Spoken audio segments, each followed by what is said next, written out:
So my first year, I had a roommate that had an acoustic guitar, and he would sometimes play, some Leonard Skinner or things like that.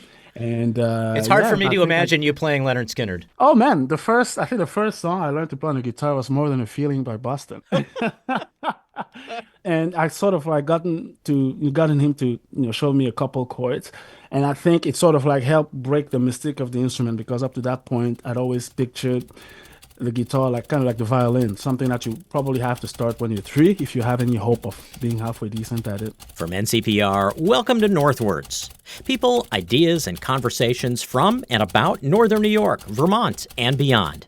I'm Mitch Tyke.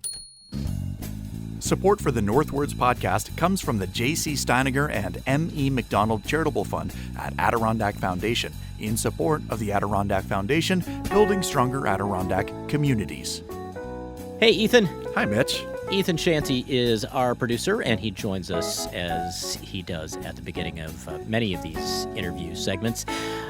Ethan, it's interesting. The guy that we're going to hear from on today's edition of Northwards didn't set out to become a musician, but that's what he is. And he kind of turned to it just sort of as a lark and realized he was actually pretty good at it, which I wonder how many people get into the things that they get into because they just happen to fall into something that they realize they're pretty good at. Yeah, I think most people come into a passion kind of like accidentally. I know that I did. The first time that I knew that I wanted to pursue music is I was in fourth grade and going into fifth. I think it was the summer between, and that was the year that we were going to get to start playing in the school band. I hadn't chosen my instrument yet, and we were listening to the Stand By Me soundtrack. Me and my parents we were on a road trip somewhere, and there's a saxophone solo in Yakety Yak. You know that song? And Yeah. and I was like, oh, I want to do that. That sounds amazing. How do they do that? How is it possible to make sounds like that? And it had just never occurred to me before that it was a thing that I could do. And I was like, okay, I think it would be a lot of fun to try to learn that. I never did learn how to play that sax solo, but a couple months later, I did start playing saxophone. And from there, it was just like, wow, this is what I want to do forever, is just make music. And I didn't know that's what I was going to do. And I certainly didn't know when I picked up the saxophone that it would be a thing that like defined me for the rest of my life. But yeah, here we are. Yeah, just hearing that sax solo and wondering if I could do it myself. It's funny because I heard a sax solo in Jerry Rafferty's Baker Street. Oh, yeah. And that was what made me pick up the saxophone. Were you first chair alto sax also? I was, well, I think in elementary school we only had one alto sax. But I was second chair in our high school jazz band, but then I played tenor sax in a big jazz festival. I had to fill in for somebody who had chicken pox. So that was my one experience as first chair tenor sax. Your lucky break. But I'll say this. I don't think I ever saw music as the thing I wanted to go into for the rest of my life. And it always kind of blows me away to find people who hear music being made and they can figure out not just how to play music, but how to make music. And I think there's definitely a difference between, playing something that is on sheet music in front of you, right, but this kind of holistic, I'm going to create music. Sure. And I never, that was like one translation too far for me. So you were fine to like read sheet music, and you could probably sight read and play. I could sight read and play it, and I learned the basics of improvisation. Yeah. And I kind of wish I worked on it more diligently. But I am always amazed by the people who can figure out whose minds work in such a way that like creating music, whether it's sitting down and writing a song or just being able to innately have music flow out of them, Sure. How they're able to do that. Because I've always been somebody who appreciates music, but I've never imagined myself being able to do it. Yeah. I'll say the only song I have ever written, I can do about 4 chords on the ukulele. Okay. And I once got as far as writing a song called "We're All Out of Ketchup." Based on a true story. Yeah, it was based on a very sad true story. Yeah. And You never want to be too far away from ketchup. I've always said that. I said it one time. So you just never really felt compelled to write your own music? No. I felt compelled to listen to other people's music, Yeah. and really, I feel like that's a fulfilling part of my life. Yeah. I love going down the rabbit hole of music, And you have a really extensive music knowledge. I think so, anyway. You do. I mean, there's just... I don't know what to say, Ethan. Well, you do. I mean, you're always talking about artists and their history and things that I've never heard of. And so maybe you just have a very specific music knowledge. But I guess I don't know. I sort of want to know more about why you have you ever probed into that at all? Like, why didn't I feel compelled to write music, or why you were content to just like be in the band and read sheet music, but never like make something for yourself? Yeah, I guess I don't, I think maybe I just saw it as something that was unattainable. Oh. Like this is probably attaching too much significance to how I viewed music as a younger person, but imagining that the songs that I listened to, whether they were jazz or rock or whatever, were so far beyond the realm of what I could imagine myself doing. It'd be like, being my 5'6" self and watching an NBA game and saying, well, I can shoot a basket, but I'm never going to be the kind of person who could, do what people do on a pro basketball court or on a soccer field, or Sure. I played baseball I played baseball in college, so I had some thought that these were skills that I could do, but there are other skills that you see, and you just think, like, I'm happy that other people are able to do them so well. Yeah. Well, I will offer you one word of encouragement, which is that some of the best songs I've ever heard and some of the best performers I've ever watched were not the best musicians. I think there's something to be said for just following whatever path you think the song needs to go and not necessarily getting lost in the theory or how proficient you are. Because I've played lots of shows with bands who were like technically amazing, like some of the best musicians I've ever seen in my life. But I was like, it's kind of boring. You don't really seem like you have too much passion for it. And I mean, I don't know, maybe they're trying to force like a square peg through a round hole or something, But anyway, like you obviously have found your passion. Well, and the other thing about learning this stuff when you're in school is that you're also doing it for a grade. Sure.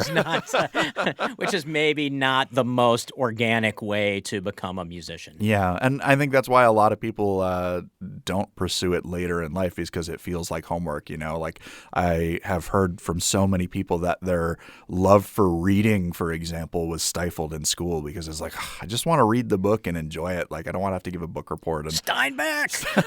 Damn you, Hemingway. I shout that almost every single morning before I get my day started. Damn you, Hemingway. But so the guy that you talk to certainly has a passion for music, and he has just like a beautiful voice, and he plays the guitar so well. Like it's like more than musical. He's like dancing with it. It's like it's like it flows so naturally. It's beautiful. And that was, I think that was a word that I use in the interview, is that it just feels like it flows from him, whether it's his voice or his guitar. It's just the whole package. Yeah. And so the guy's name is Clerel. He grew up in Cameroon. He went to college in the States. He lives in Canada now. And I happened to hear his music on the French language network of the CBC called EC Musique, which is a nice little French pun for hear music. And which is funny because he only has a handful of songs in French. Most of them are in English. You'll hear lots of English songs in our interview, and he just has a delightful story to tell and really a delightful way that he tells it. And so he joined us from his home studio in Montreal. Clerel, welcome. Thanks for having me. Yeah, how did you go from growing up in Cameroon to, I guess it was Ohio, right? And then Montreal? Yeah. And then, yes, well, honestly, it was just family circumstances. So my mom's company decided to move her from their Cameroon offices over to their New Jersey offices. And it kind of like worked perfectly with the timing of me finishing high school at that point. So it worked perfectly. My whole family moved to the States. And then I ended up doing all my university in Ohio. And then right as I graduated, my mom again had gotten a permanent residency in Canada as kind of like a skill because she's, I guess, an auditor basically. So and so as since I was a minor then I could come, I guess, with her. And so for me that was something that I felt interested in doing because I studied chemistry in university, and as I was nearing the end of my studies, started to have some doubts about whether or not it's something that I really, really wanted to pursue professionally. And moving to Canada as a permanent resident meant that I could keep my options open because when you're in the States as a student, you kind of have to stick with what you studied if you intend to stay in the country after you studied. So it was just, perfect timing and circumstances that made it so that I ended up in Montreal. You ended up in Montreal, and you ended up as a musician. When did music Exactly. when Yeah. did music enter the picture? Oh, I mean, music, I think, has always been there, right? I think, right, you grew up with your parents' collections and so on. I think music in college was sort of like the little mental sort of like vent that I could keep to sort of like evacuate the pressures or the stresses of like any school day or any lab day. And same thing when I moved to Montreal, it's sort of like you come out of university and there's always that time. For me, it was definitely the first time I was sort of like really sort of striking out on my own, so to speak. And sort of lots of questions to figure out. You're going to figure out where you're going to live, what you're going to do. And music was sort of like, again, the thing that kept me sane through that sort of like turbulence. And I started going to open mics, which is something that I would have never thought of doing before because, I never felt like one of those very extroverted people that just like are on the stage wherever they go. But it was between that or just like literally rotting in my apartment, and I was very fortunate. It was like it worked better than I could have imagined. I got to meet a lot of people, and I also realized that I could touch people with music. When did you when did you pick up a guitar first? I was in college. So my first year, I had a roommate that had an acoustic guitar, and he would sometimes play, some Leonard Skinner or things like that.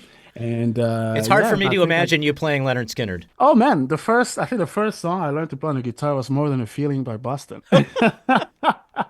And yeah, and I mean, it was in Ohio, so you definitely hear, a lot of Leonard Oh Skinner, yeah. just that sort of vibe. And I sort of like gotten him to, show me a couple chords. And I think it sort of like helped break the mystique of the instrument because up to that point, I'd always pictured the guitar like kind of like the violin, something that you probably have to start when you're three if you have any hope of being halfway decent at it. And so when you showed me those chords, I realized like, oh, okay, you can. There's like a logic, I guess, to this.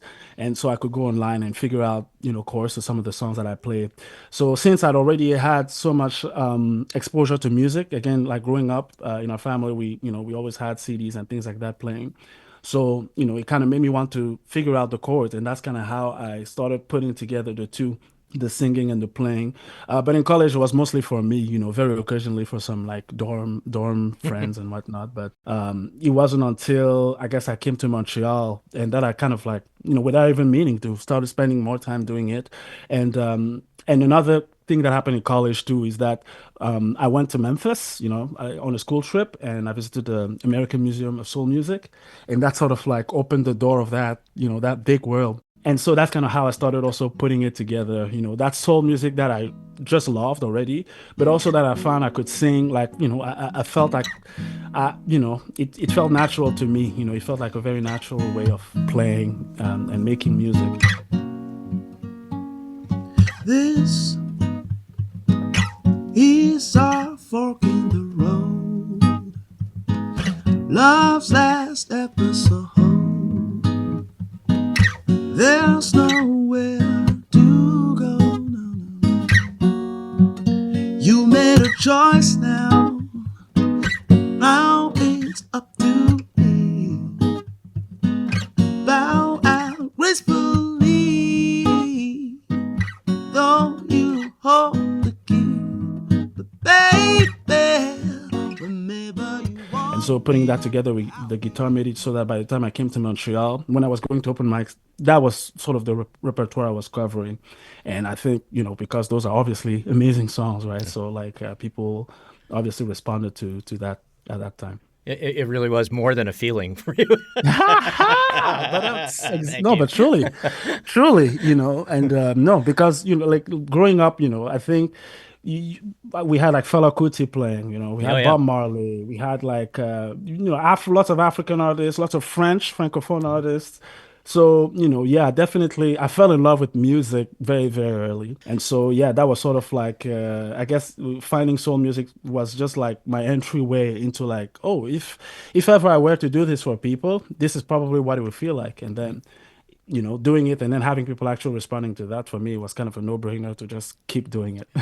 I don't want to put words in your mouth, but like as you were describing learning to play the guitar, was learning to play the guitar at all like learning chemistry? Was there some part of your brain that worked similarly, like learning Honestly, formulas?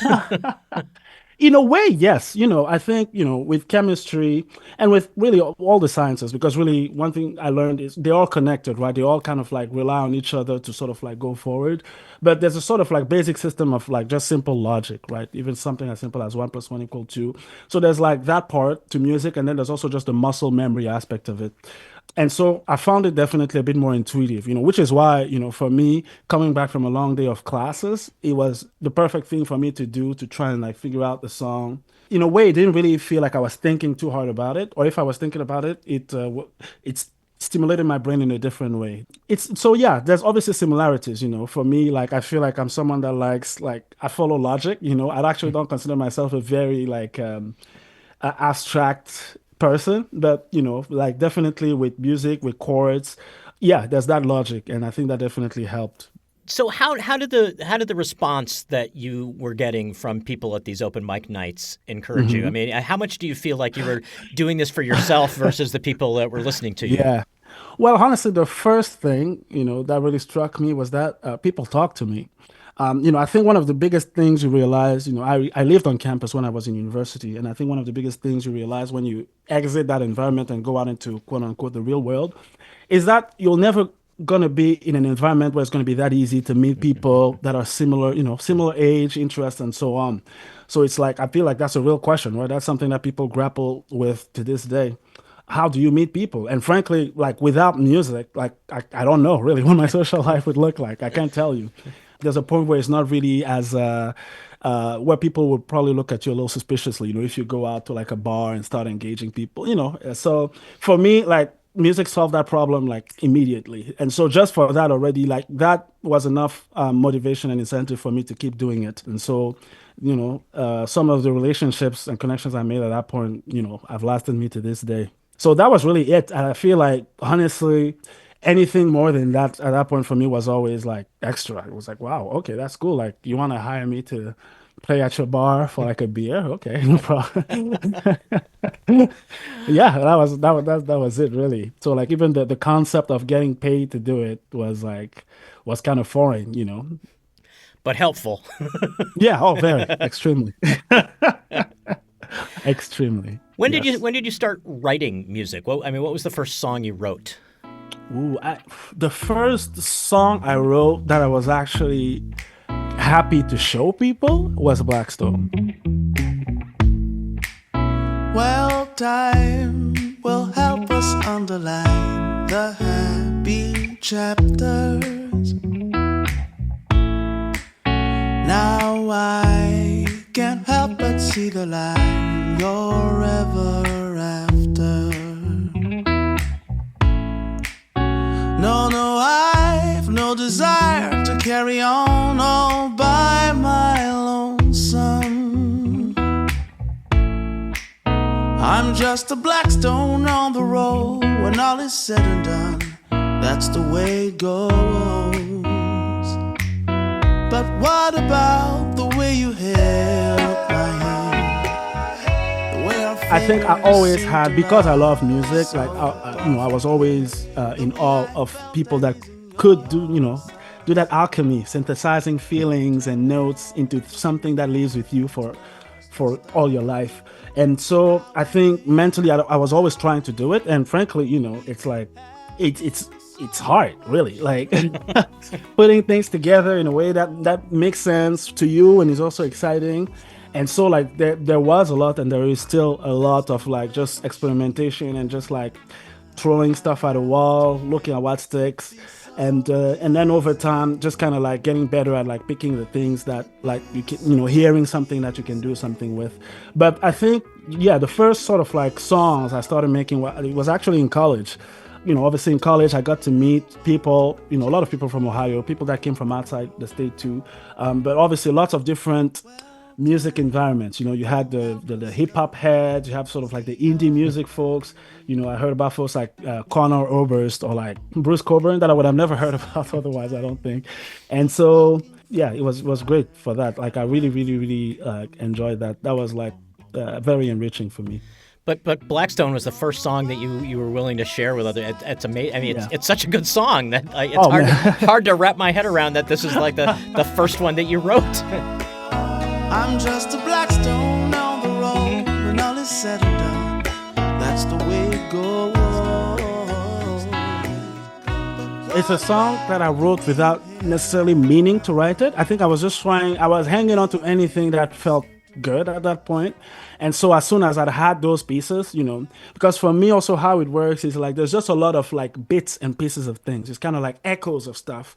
And you can feel that it can be something, but like you have to sort of like figure out what it can be and really like yeah, so the first time I really did it, or really the first times, it was really not as like, I feel like now I'm a bit more deliberate about certain things.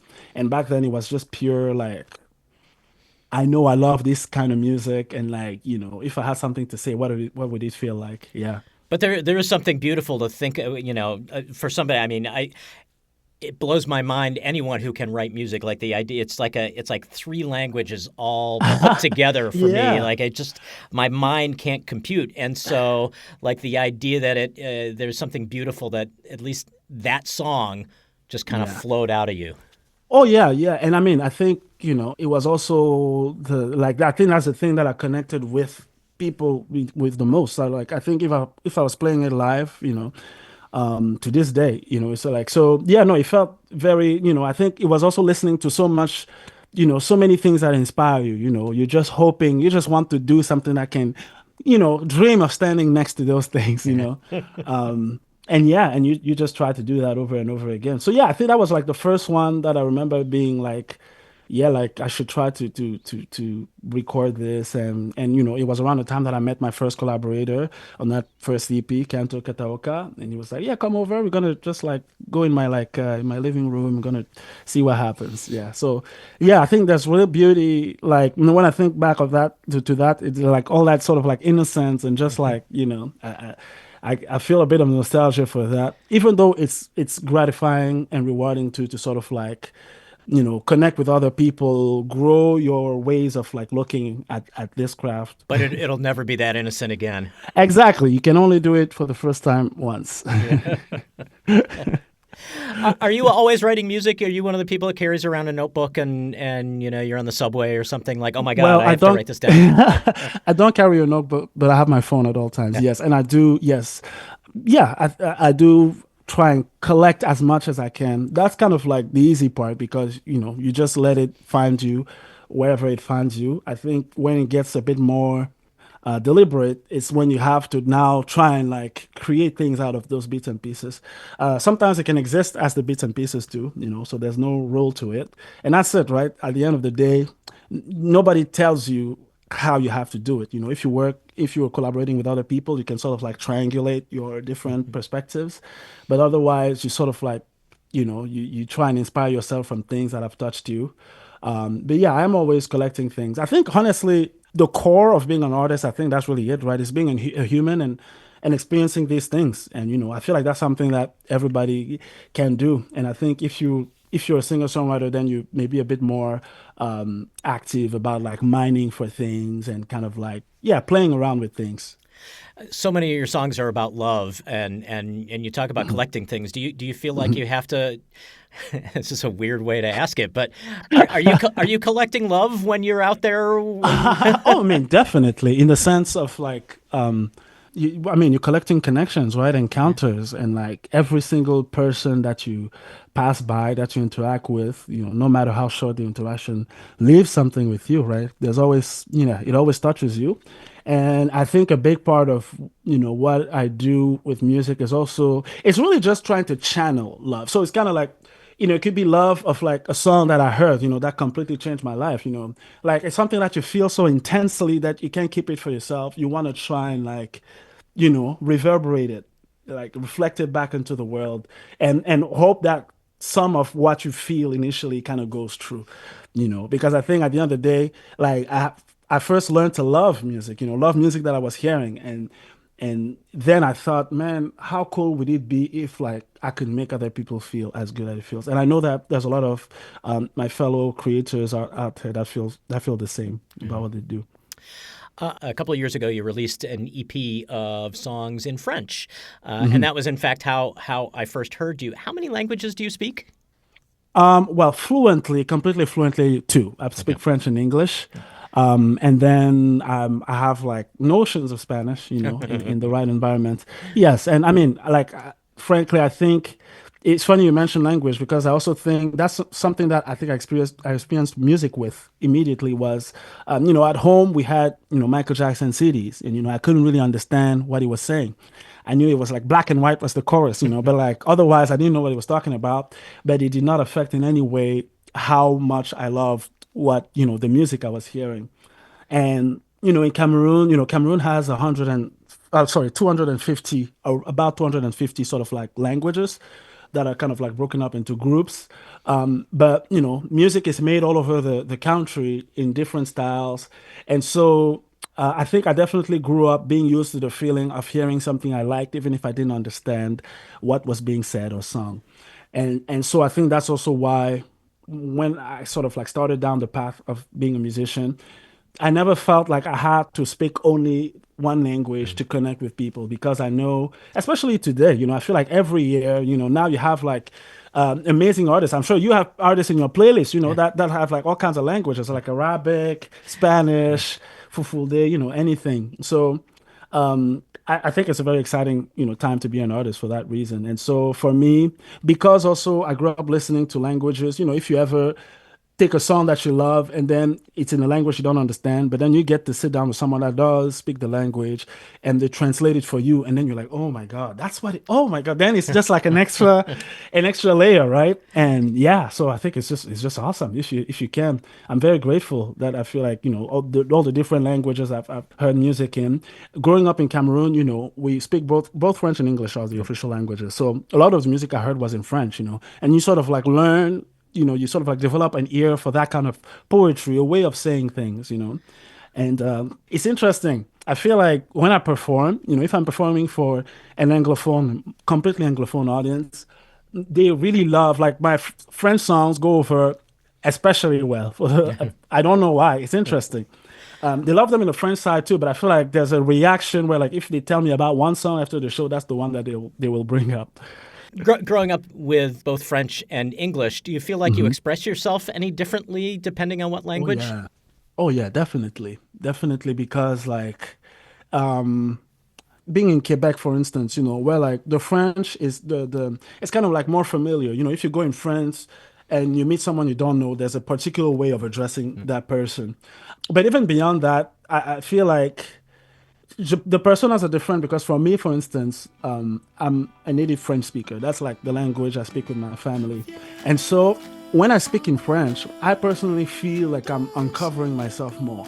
I feel more quote unquote naked speaking in French because this is like at the core of who I am. And the English language, I mean, at this point, I've spent enough time in like around it that it's definitely a part of me too. But I think internally, it feels more like you're putting on like a costume of sorts, so you can kind of like you give yourself more freedom. Je t'emmène vers le bout du monde.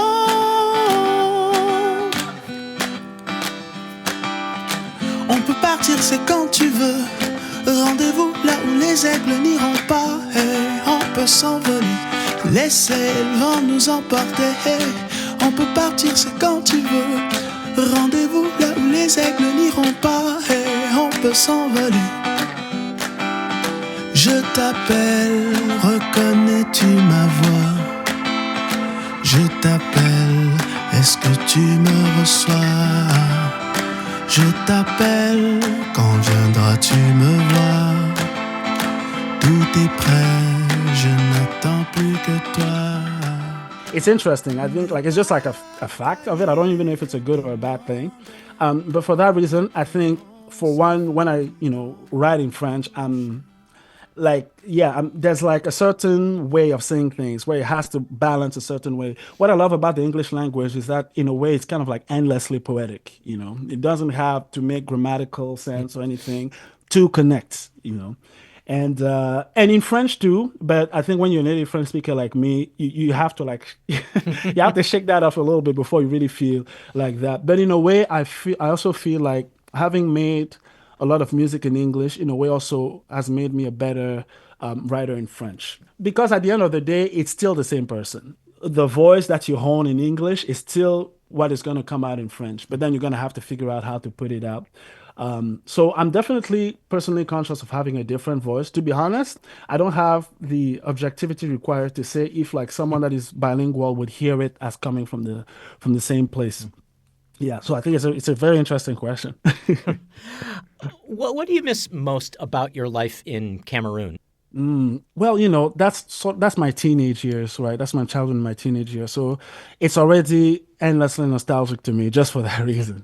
It's a time of just carelessness and you picture your life in the future and you see, the world. It could be anything, right? So I think when I think about Cameroonian culture, at least where I grew up, it was in Douala. And there's a certain kind of humor, like lots of self-derision, but also lots of derision of the world and like of the outside. And it's such a beautiful way of like, I think, of being in life because, you kind of like, you can boast about yourself and be proud of the things that of yourself, and at the same time not take yourself too seriously and know that like anybody can come and like completely destroy you, like so I think that kind of culture where it's like it can be very sort of like not necessarily aggressive but just like people clash. Like they like to sort of like, yeah, I miss the weather, like around this time of the year, I definitely miss, it's a coastal country. I mean, yeah. So at this point in time, I spent, I think, more time out of it than in it. So, to me, it just symbolizes just this part of me that like I have to sort of like hang on to. And I'm fortunate because most of my close family lives in Canada too. But yeah, it's sort of like where I start, and I haven't been back in a while. And also, so for that reason too, it's kind of like when, I guess eventually things start looking blotchy in your mind, like you don't see things clearly, they're kind of blurry. And, sometimes it's nice. I have a lot of envy for people that, grow up, live, and like, spend their life in the same place. I can't imagine that sense of like knowledge of self and of your own sort of roots that's such an experience gives. Yeah, I just miss just feeling it and knowing it, like having it in front of me to know with my adult eyes what it is. Yeah.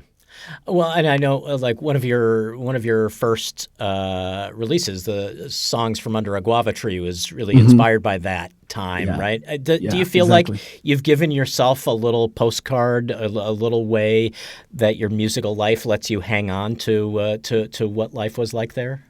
That's a beautiful way to put it, man. I think definitely, I think what a lot of the feelings I'm after like come from that place, our memories of that place. Don't wanna do the lonely, lonely. Don't wanna do the. Got no time for a date. I'm always away. No getting coffee for me. I'm way too busy. I've gotta make that money. Got some bills to pay.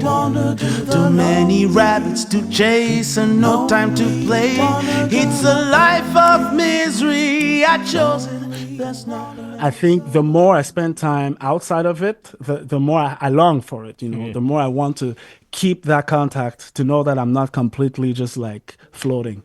But yeah, honestly, genuinely, yes. I think music has been a way for me too to sort of like tread back, even the music I grew up with, or like learning more about the music of Cameroon. I'm very fortunate to be able to sort of question my parents about that, about certain things, and so create this picture in my mind of what it is, and sort of like try and, make that a reality. And music is definitely one way I can do that.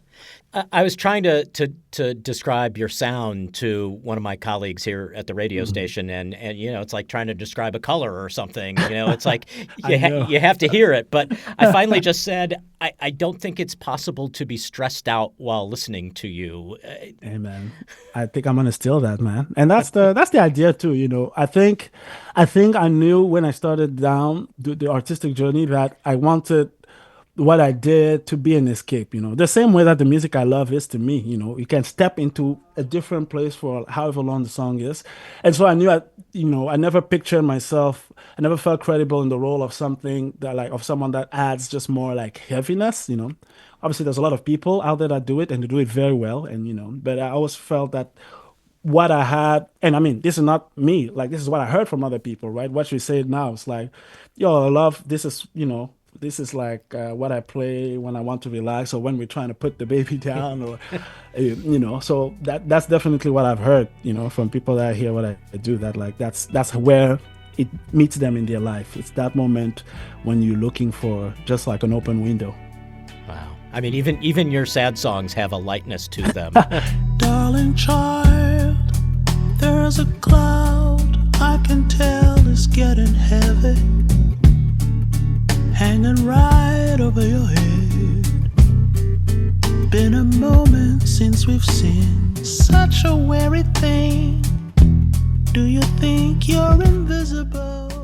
That's the idea, man. I mean, I think if like this, if the song is already sad, if the subject matter is sad already, you don't want you don't want the music to like completely bury the person. I mean, sometimes that's what you want. Obviously, the Titanic song, for instance, I think that's a beautiful example of that. And so, yeah, no, but I think for me, even if it's sad, you should want to hear it. You should still hold you in your sadness. That's how other songs hit me too. Angels cry velvet tears. No one can hear them. Does the journey amaze you? Like when you think back, and you're sitting in your dorm room working on your chemistry equations or whatever, to think that a decade later or 15 years later or whatever, you're in Montreal and you're a musician that people want to go see. I could not have imagined this. No, it's definitely there's always a surprise. Nothing feels like the day before.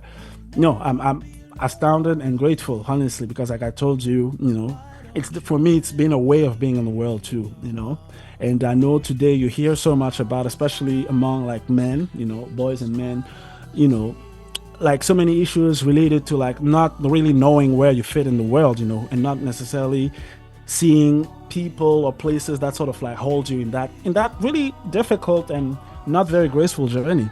And so like, yeah, to me, I feel like grateful to have had music, because I feel like that's also what it has done for me and what it still does every day for me.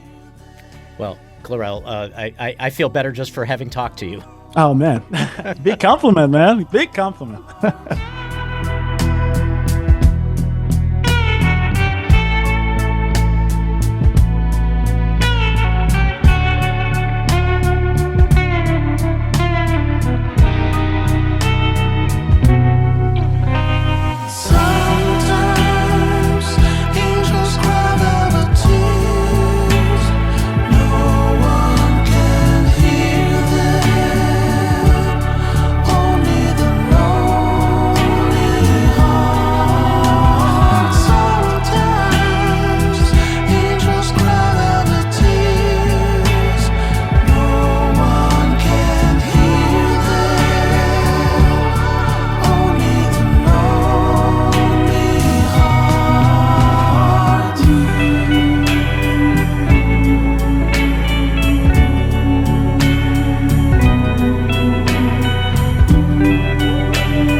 The musician known as Clerel grew up in Cameroon, went to college in Ohio. We talked to him from his home studio, where he makes his home in Montreal. You can learn much more about him and hear more of his music at ncpr.org/northwards.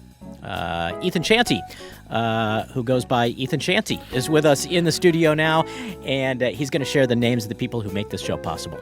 Northwards is an NCPR podcast production. The show is written, produced, and edited by Mitch Tyke, with digital production supervision by me, the artist formerly known as Ethan Shanty. You can hear more episodes of Northwards and support the show by visiting ncpr.org/northwards. This is NCPR North Country Public Radio.